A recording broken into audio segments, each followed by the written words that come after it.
Good morning everybody, Car Biker here again on another trip into the office with the rattly bike. I'm going to have to do something about that, get them tools to use over the weekend or something and fix that vibrating. Oh dear. Yep, off into the office again, third time this week. More interviews. So far we've interviewed 4 people this week, of which one is a potential. We're getting back for a second interview. Another 4 we're interviewing today, and we've got a few more lined up. Seems never ending. Seems pretty hard to find good developers. Anyway, just been watching a bit of breakfast news, as you do. I had my cup of coffee. And I don't know if they've done it on purpose or if it was an amusing coincidence, but there were 3 stories all in a row that had me doing a mixture of chuckling and shaking my fist at the screen, nearly. First one was they were talking about the minimum wage. And I don't know what it's like around the world, but in the UK we have a minimum wage, £6 something or other an hour. That it's, in theory, it's illegal to pay anybody less than that, be they paid by the hour or by the week or the month. In the end, however they're paid, it's got to work out at least, I think it's £6.21 per hour. And they were saying about how it wasn't enough to live on. Something that myself and Mrs. Calm have been talking about for quite a while. Because it is just not enough. I mean, if you earn £6.20, let's round it to six quid. It's roughly 6 quid, isn't it? If you're working full time, maybe that's 35 hours. That's about £210 a week. So take the 21p into it, maybe £220 a week. Now, if you're earning £220 a week, around about £900 a month, and this is assuming you're working full time, because a lot of the minimum wage jobs are actually part time as well. It's a great way of getting the unemployment figures down, is to get lots of part time work rather than full time work. Then you end up with 2 people working part time and still bringing in about £900 a month. Now, I don't know what it's like for everybody, but we live in an average house. Our council tax is about £150 a month, so there's only £750 left if you want 900. Gas and electric's a good £100 a month, probably more. Let's call it 125. So now we're down to 625. Then you've got your phone. Now around here you don't really have a lot of choice, so the phone and the internet together we pay about £50 a month. You can probably get a little bit cheaper than that, but yeah, we're getting down the money now, aren't we? Maybe 575 left.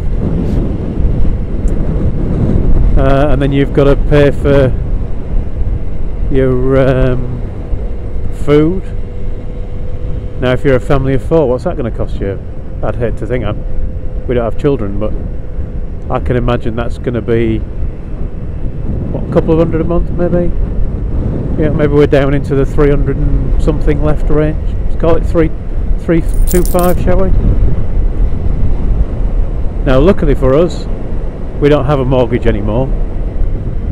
But you find me with that 325 you've got left, somewhere where you can buy a family house or rent a family house out of your 325 left. That's pretty hard work, isn't it? So let's say you find somewhere that is £325 a month, and as I say, I think you'll struggle. You wouldn't find it in the area I live, I don't think, for that. And as I say, we're only in an average house, we're not in a mansion or anything like that. And we're in an area actually that's very cheap for housing. The East Yorkshire area is much cheaper more affordable, one might say, for housing than even going over to West Yorkshire, kind of Leeds area and things like that. And certainly going down south to London, it's horrendous things. I mean, a house like ours in London is probably £1 million worth. It's ridiculous. So, given that you're at that point, how have you got any money left? You're almost certainly in the hands of payday loan companies at that point. So anyway, that was the first news story. The second... Oh, and sorry, and they also were talking about how the wage should go up, and obviously there were people arguing against that because employers wouldn't be able to afford to pay it. So that was the first news story. Then we'll get to the second news story. And the second news story was that councillors,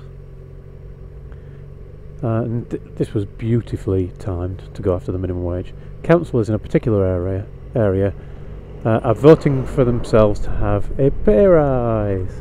Yay! So these people who employ a lot on minimum wage through the councils are now voting themselves in a pay rise. So presumably you're thinking, well, 1 or 2% cost of living rise, that kind of thing. Oh no, 24%. So the same people, or amongst the same people who are saying that the minimum wage can't go up, are now voting themselves in a 24% pay rise. I would love a 24% pay rise. That would be awesome. But I live on this planet, and I know that kind of thing doesn't really happen for us normals. So yeah, so that I thought was wonderfully timed. And then, just to crown off the news this morning, I don't particularly like the news, but just to crown it off, the third news story. So we've gone from people are earning enough to live, but we're not going to give them any more, through to these people who are already earning far too much money, in my opinion, for what they do, are getting a 24% pay rise, voted for by themselves. And to cap it off, an area near us is going to have to see an increase in its council tax, because we have to pay for essential services, and there's not enough money to go around for essential services.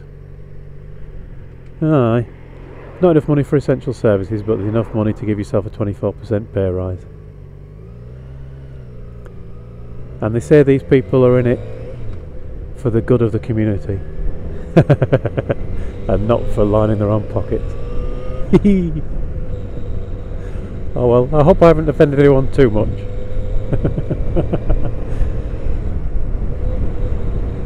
Thanks for watching, everyone. Ride safe, and I'll talk to you all again soon.